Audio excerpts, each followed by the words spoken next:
শুধু মাটি চুরিতে তার বিরুদ্ধে এফআইআর দায়ের হয়েছে এমনটাই নয়, ত্রাণের টাকা চুরিতেও তার বিরুদ্ধে অভিযোগ দায়ের হয়েছে অভিষেক বন্দ্যোপাধ্যায়ের বিরুদ্ধে। এবং এক্ষেত্রেও অভিজিৎ দাস ববি তিনি অভিযোগ করেছেন প্রায় 250 কোটি টাকার দুর্নীতি হয়েছে আমফানের ত্রাণে। প্রতারণা, জালিয়াতি, দুর্নীতি সহ একাধিক জামিন অযোগ্য ধারায় এফআইআর রুজু হয়েছে। অভিষেক বন্দ্যোপাধ্যায় ছাড়াও এফআইআরে বেশ কয়েকজন সরকারি কর্মীরও নাম রয়েছে। এফআইআরে তৎকালীন এডিএম, বিডিও, একাধিক পঞ্চায়েত প্রধানের নাম রয়েছে। বিজেপি নেতা অভিজিৎ দাস ববির অভিযোগের ভিত্তিতে এফআইআর দায়ের হয়েছে।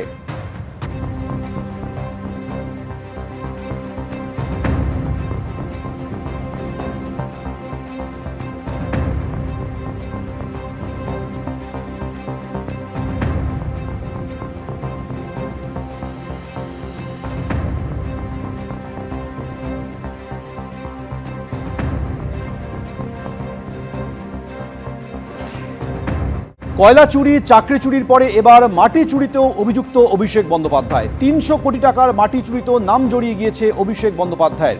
অভিষেক বন্দ্যোপাধ্যায়ের পিএ সুমিত রায়ের বিরুদ্ধে মাটি চুরির অভিযোগে মামলা হয়েছে। 163 বিঘা খাস জমি গায়েব হয়ে গিয়েছে, 300 কোটি টাকার দুর্নীতি হয়েছে বলে অভিযোগ উঠেছে। মাটি লোপাটে 120 ফুট গভীর একটি গর্তের ছবি দিয়ে অভিযোগ করেছেন বিজেপি নেতা অভিজিৎ দাস ববি। অভিষেক বন্দ্যোপাধ্যায় সুমিত রায়ের সঙ্গে দিলীপ মণ্ডলের বিরুদ্ধেও তিনি অভিযোগ দায়ের করেছেন।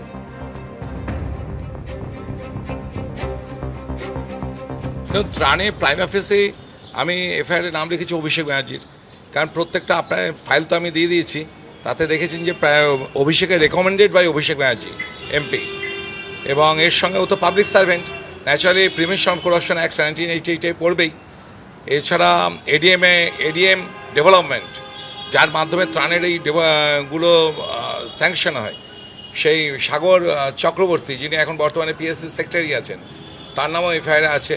এছাড়া তৎকালীন যে সমস্ত এসডিও ছিলেন, বিডিও ছিলেন, পঞ্চায়েত প্রধানরা ছিলেন, পঞ্চায়েত সমিতি, জেলা পরিষদ, যারা যারা টোটাল ডায়মন্ড লোকসভার দায়িত্ব ছিলেন পাবলিক সার্ভেন্ট হিসাবে, তাদের প্রত্যেকের নাম রয়েছে এখানটায়, এবং এমএলএদেরও নাম রয়েছে। হ্যাঁ, এক্ষেত্রে এই যে আদার্সের নাম রয়েছে অনেকের, মানে আপনি কি লক্ষ্য করেছিলেন এই গোটা বিষয়টা, কীভাবে দুর্নীতিটা হয়েছে? না, দুর্নীতি দেখুন, এখানে আমি বারবার দেখেছি যে আমি এটা 2,43,000 এখানে নাম রয়েছে। তা 2,43,000কে ওরা বেনিফিশিয়ারি যে লিস্ট তৈরি করেছে, তাতে দেখা যাচ্ছে যে একই নামে 15 জন 16 জন, একটা ফোন নাম্বারেই প্রায় 10-12 জন, একটা অ্যাকাউন্ট নাম্বারেই প্রায় 8-9 জন। তো বিষয়গুলো ওরা হ্যাফাজার্ডলি বসিয়েছে। দেখুন, দক্ষিণ 24 পরগনার জোকায় সরকারি জমি থেকে মাটি চুরির অভিযোগ অভিষেক বন্দ্যোপাধ্যায়ের বিরুদ্ধে ইতিমধ্যেই সামনে এসেছে। কিন্তু তার ফলে জমির চরিত্র এবং জমির রূপ কিভাবে বদলে গিয়েছে বছরের পর বছর, এই গুগল আর্থ ইমেজে সেটা স্পষ্টভাবে ধরা পড়ছে। এইটা হচ্ছে, আপনারা দেখতে পাচ্ছেন 2018-র ছবি। এই হচ্ছিল চেহারা। এই চেহারা প্রতি বছর সময়ের সঙ্গে সঙ্গে যেভাবে লুটে পুটে নেওয়া হয়েছে মাটি এখান থেকে, তার জন্য বদলে গেছে। 2018-র ছবি দেখছেন, এটা হচ্ছে 2021-এর ছবি। দেখতে পাচ্ছেন আস্তে আস্তে এটা জলাশয়ের চেহারা নিচ্ছে। জমি থেকে মাটি চুরি হয়েছে বছরের পর বছর, তাতে একেবারে জলাশয়ের চেহারা নিচ্ছে, এবং এর নাম দিয়ে দেওয়া হয়েছে এমএলএ লেক। এটা 2021-এর ছবি দেখছেন।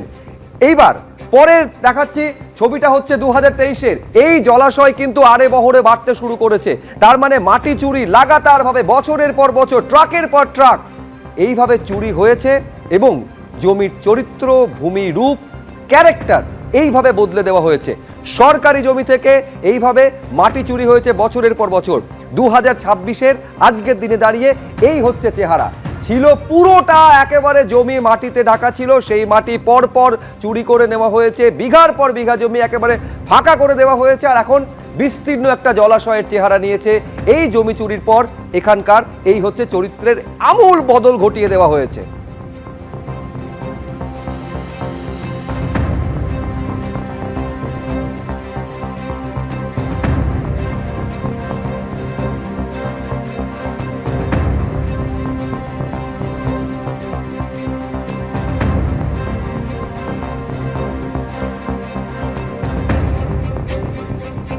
পাশাপাশি আপনাদের সামনে রাখছি যে 2017 থেকে প্রতি বছর কিভাবে এই স্যাটেলাইট ইমেজে দেখা যাচ্ছে জমি চরিত্র বদলে গিয়েছে। প্রথমে একেবারে সরকারি জমি জোকাতে, সেই জমি থেকে লাগাতার মাটি তুলে তুলে তুলে তুলে একটা জলাশয়, দিনের পর দিন বছরের পর বছর সেই জলাশয় বিস্তীর্ণ আকার নিয়ে আজকের আরেকটা জায়গায় যে ছবি আপনারা দেখতে পাচ্ছেন, পুরো একদম সরকারি জমি ছিল, এখন সেটা সম্পূর্ণ বিস্তীর্ণ গভীর জলাশয়ের চেহারা নিয়েছে।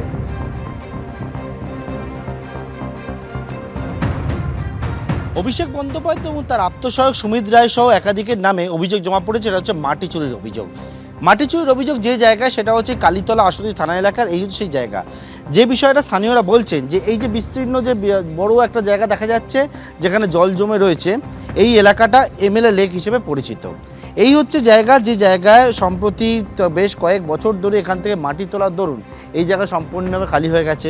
এবং স্যাটেলাইট ইমেজ যে বিষয় দেখা যাচ্ছে, সেখানে দেখা যাচ্ছে যে আগে যেমন ছিল এখানে জমি ছিল, এবং তার পরবর্তীকালে ধীরে ধীরে এখানে কিন্তু সেই জমি থেকে একেবারে সেখানে জলা জমিতে রূপান্তরিত হচ্ছে। স্থানীয় বাসিন্দারা তারা বলছেন যে তারা এই যে জায়গা রয়েছে, এই জায়গায় তারা দেখেছিলেন যে এখানে হচ্ছে এরকম জমি ছিল, এবং তার পরবর্তীকালে এখান থেকে কিন্তু মাটি তোলা হতে শুরু হয়। এবং যে বিষয় অভিযোগ যে বিভিন্ন বড় বড় যন্ত্র এখানে ব্যবহার করে এই যে জায়গা, এখান থেকে মাটি তোলার পরবর্তীকালে এখানে পুরো জলাভূমিতে পরিণত হয়েছে, বড় একটা বিস্তীর্ণ এলাকা। এখানে যেটা অভিযোগ, প্রায় 300 কোটি টাকা দুর্নীতির অভিযোগ। 300 কোটি টাকার মাটি এখান থেকে তোলা হয়েছে এবং সেই মাটি পাচার হয়েছে, এবং সেটা সম্পূর্ণ বেআইনিভাবে। এবং ইতিমধ্যেই পুলিশ এলাকায় যে অভিযোগ, এবং সেই অভিযোগের পরিপ্রেক্ষিতে এফআইআর রুজু করে শুরু হয়েছে তদন্ত। ক্যামেরা অতনু কুণ্ডুর সঙ্গে পার্থপ্রতিম ঘোষ, এবিপি আনন্দ, দক্ষিণ 24 পরগনা। এবিপি আনন্দ, এগিয়ে থাকে, এগিয়ে রাখে।